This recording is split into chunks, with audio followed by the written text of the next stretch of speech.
People in my family have always said she's unstable. My friends have said she's unstable, but I've never, like, would have thought in like years. Who says she's unstable? My family, my friend Mark, people that have seen her around me. I don't want that picture of her. Well, it doesn't look good, I'm not gonna lie. It looks actually pretty bad. Is it possible that when we get these girls, you know, Bella, Cece, and Shanann, is it possible when we get them that we're going to see anything other than the cause of death being her hands? No. Okay. And what I mean by that, and I should be very clear, is that it's some of it's hard to believe that your wife did it, right? You can imagine that. Okay.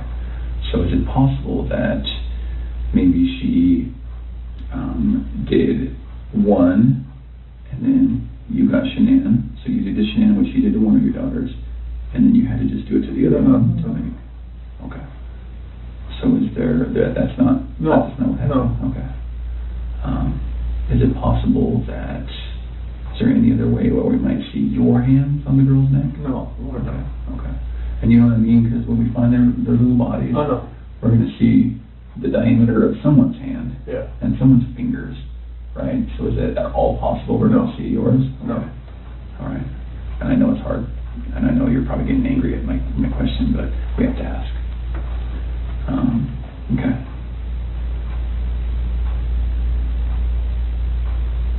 What do you think of that, Chris? Let my family down. Let my dad down. Let my mom, sister, nephew, nieces, friends, co-workers. Everybody.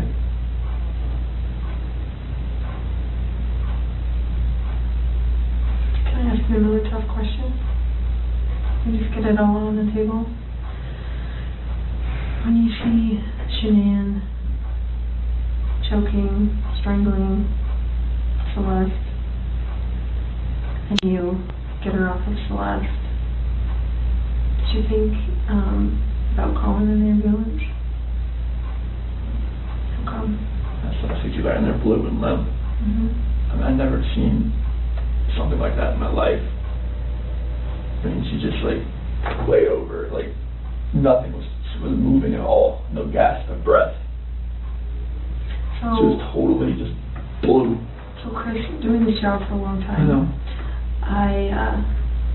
I know a lot about psychology and as far as like what people are thinking, and most parents will never even want to fathom that their kid is dead. Even if their kid's stiff, blue in bed, and stiff like been dead all night, they still call an ambulance to see if someone can revive their child. And when the ambulance gets there and they're like, gosh, their kid's been dead all night, like there's nothing we can do. And the parents are like, why are you not doing something? What are you talking about? So that's what we're used to. So that's why I want you to explain to me like what was going on in your head and the rage that I felt for what she did. It just took over.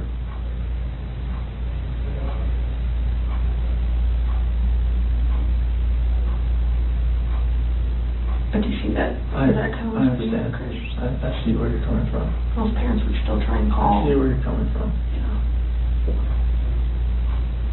But no one was buying Chris's story. Don't get mad, but what it looks like is that you found a new life, and the only way to get that new life was to get rid of the old life. And I think that you killed these girls before their mom came home, and then killed Shanann. And that's what we're kind of left, that's what we have to believe, because it just doesn't make sense. I mean, I think we're very, very close to the truth, but not quite there yet. So if you're not that monster... I'm not a monster. I didn't kill my babies. We were there not very long, but that time I saw a picture of his wife and one of his kids. And I remember thinking to myself, like, wow, she's so beautiful. And I, like, took a step back, and I was just like, this man has a gorgeous house. He has beautiful babies. He has a beautiful wife. He has an awesome job. Like, why would he want to leave this? And I remember talking to him about it, and that was the first time that I tried to actually say, what do you think about not separating from your wife? Like, what if you really try to work on this? And he had expressed to me that we've tried to work on this, and it's not working, so that is why we're separating. And I spent some time, like, just, you know, kind of, because it almost made me feel bad, where I was, like, to the point where I'm engaging in a relationship with a man who, the way he described it, is in a contractual agreement, but was not in, like, an emotional relationship with somebody. And for me, the way I would have preferred to do this is to have waited till that contractual agreement was also done, and he was done. And he could have approached me and said, I'm just had a divorce, you know, maybe we could take this slow, what do you think? But instead it was, oh, we're separated, and we're working on a divorce. And that is the part that I feel bad about, because I should have waited on that, and I didn't. I got nightmares in my head, I fear thoughts build up until I can't feel. My mind fills up into a creature, and it haunts me somewhere much deeper. I got nightmares in my head, I fear. Hello and welcome to True Crime Rocket Science. Apologies for my somewhat hoarse voice. I've just come back from kind of a long trip between 09:45 and 10:09 on the morning of August 29th, 2018. That was a Wednesday. Nichol Kessinger sends Colorado Bureau of Investigation agent Kevin Kobach the following text. Just have a look at it. Think that's a real claim? If so, think you can find him? Kobach answers, no idea, and yes. Did he ever mention anything about that? Did Chris Watts ever mention anything about that? Kessinger answers, not at all. I don't know if I believe this yet, but he fooled me into thinking he was a much different person than he is, so anything is possible. Do you think Kessinger is telling the truth when she says that? That Watts fooled her into thinking he was a different person than who he actually was? Now, this is actually in reference to news circulating in the media about Watts possibly being involved with another man. This is very early on in the Chris Watts case. And that man was Trent Bolt. And I was covering all of this in a post a day prior on Shakedown. The latter was a blog I posted on regularly prior to starting Crime Rocket and Crime Rocket 2. Kobach answers that yes, he is aware of the news and asks Kessinger if Watts ever mentioned anything about that. Kessinger says, not at all. As an afterthought, Kessinger added that she might have some reinforcing information. Kessinger says, but I do have some dates for things he said that I think are in line with some of the things that other man claimed. I already had them on my list to talk to you about. Kobach answers with a single word, okay.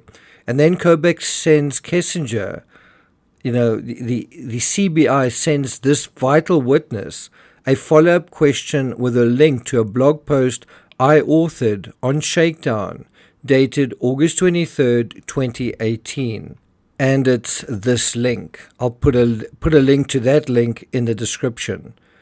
But before we get to that, if you haven't subscribed to the channel, please do. If you're finding this analysis worthwhile, please do hit the thanks button, and let's continue. Now, I posted that blog 2 days after Watts appeared in court for the second time, based on information presented and later removed, later totally redacted from the warrantless arrest affidavit. So this information was very temporarily in the public domain before it was withdrawn. Since the affidavit explicitly mentioned Watts was actively having an affair with a co-worker, it didn't take a rocket scientist to figure out who she was. And so not only did we know who she was, the CBI knew we knew as well, meaning this channel. And it wasn't hard. It wasn't hard. All one had to do was go through the list of female names on the affidavit exclude those involved in law enforcement like Tammy Lee, and cross-reference those affiliated with the oil industry. More likely than not, the likely candidate would be reasonably attractive and probably, though not necessarily, close to Watts' age or slightly younger. In the end, there was only one name, one likely candidate that stood out. A certain Nichol Kessinger was one of a handful of names listed as address pending. The others included Nicole Utoft Atkinson, spelled incorrectly, Jeremy Lindstrom, spelled incorrectly, Christina Meacham, spelled incorrectly, Addie Maloney, spelled incorrectly, and Sam Paisley. But none of these individuals had connections to the oil industry, and half the women weren't even resident in Colorado. There was also another compelling reason why it probably was Kessinger, because there was almost no evidence of her online, unlike the other candidates. By as early as August 23rd, Kessinger had scrubbed virtually all traces of herself online, but not everything. This photo, for example, came up. And some people would say that wasn't her, and of course it was her. In hindsight, though, a very interesting issue comes up, which is how much social media was there to begin with. So, for example, if for whatever reason you decided right now to scrub all of your social media, do you think you could do it? And how long do you think it would take you? And once complete, would there be any sort of vestige of you online if someone Googled your name or your face? Well, Google Cache still had reference to Kessinger working for Halliburton, a company associated with the oil industry. And with a little more digging, it turned out a close relative of Kessinger's lived in Arvada and was also affiliated with the oil industry. Arvada is just down the road from Frederick and from where Kessinger herself lived.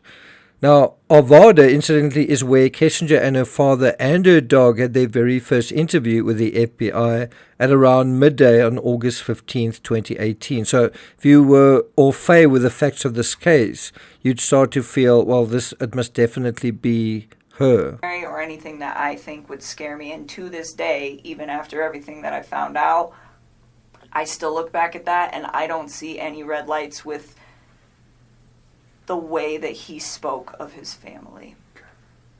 Can you just describe his overall demeanor over the 8, 10, 12 weeks that you guys knew each other? It wasn't that long. It was like 6 weeks that we were hanging out. Well, I guess we knew each other longer. Okay, but you met him in the office, and just his overall persona, was he aggressive? Was he mellow? Was he calm? Was he outspoken? Who was Chris? I think he's an introvert. I would consider him to be like a pretty, I don't want to say he's a very reserved individual. I think he's probably more reserved around other people. I think he emphasized to me that one of the reasons that he really enjoyed talking to me is because if he felt like he could get out of his shell. He said around most people he just didn't really feel the need to talk and converse, and it wasn't just in his home life, just in general. It wasn't something where he's an introvert. August 15th, 2018 was the same day Watts failed his polygraph, and by the end of it, he'd partially confessed to the crime.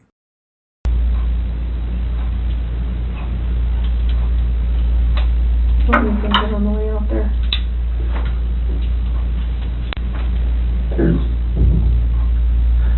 And the babies are gone.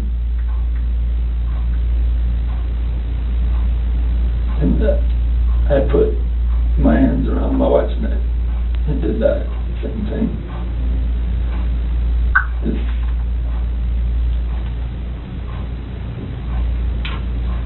Did Shanann fight back at all when you did that? The rage that I had after seeing that, not much.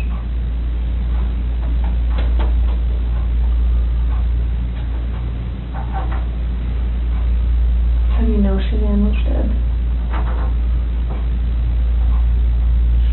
Smooth.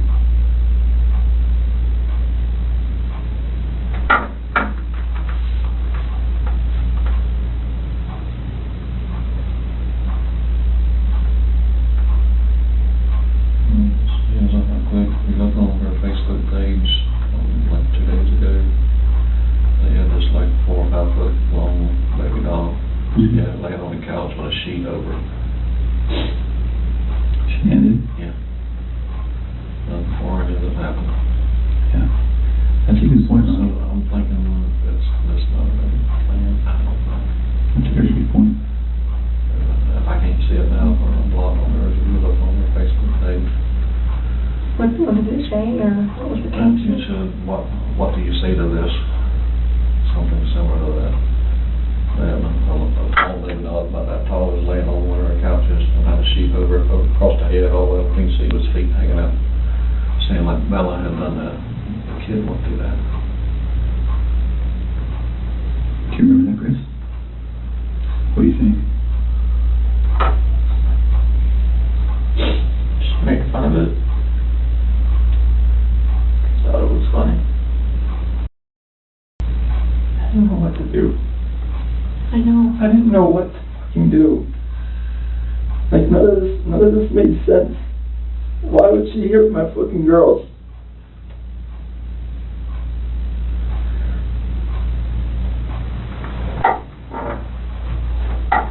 So, Chris, were they in something? Are they under the ground? Like, how would you find them? You take us out there? There's no hell in block there. I mean, I will if you want me to. I don't want to go. What if you and me and your dad just drove by and you could just say, right there, we could help you just get him out of the cold, you know, take care of him for the last time.